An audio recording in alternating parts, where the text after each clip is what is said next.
হচ্ছে আমি সন্ধে এখন সন্ধে বলবো না, এখন বাজে হচ্ছে 8:30। তো এখন একটু চা খেতে ইচ্ছা করছে, চায়ের সাথে কী খাওয়া যায়, তো ভাবলাম একটু পাঁপড় রয়েছে, যে ব্যাট পাঁপড়গুলো যেটা হয়, এই যে একটু ভেজে নিয়েছি পাঁপড়টা হালকা একটু তেলে, তো ওটাই খাচ্ছি চায়ের সাথে।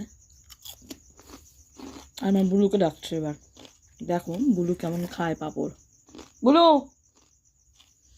পাঁপড় চলবে? আরে এদিকে আয়।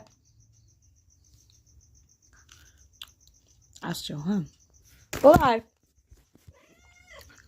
পাঁপড়টা কে খাবে? তুমি? মানে পাঁপড়টা যেদিকে নেবো ওর নজরটা ঠিক সেই দিকেই ঘুরবে এখন। বিড়াল পাঁপড়ও খায়, হ্যাঁ।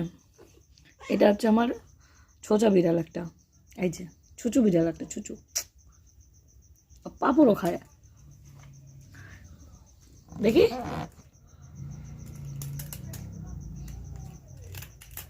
পাঁপড় খাচ্ছিস?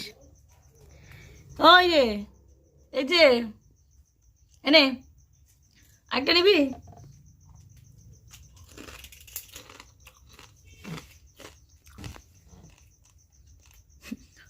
কি বলবে তাহলে বলো, আমিও খাচ্ছি পাঁপড়, ও খাচ্ছে পাঁপড়, এই হচ্ছে আমার বিড়ালের অবস্থা। তোমাদের বাড়িতে এরকম বিড়াল আছে? থাকলে পরে আমাকে জানাও কমেন্ট করে।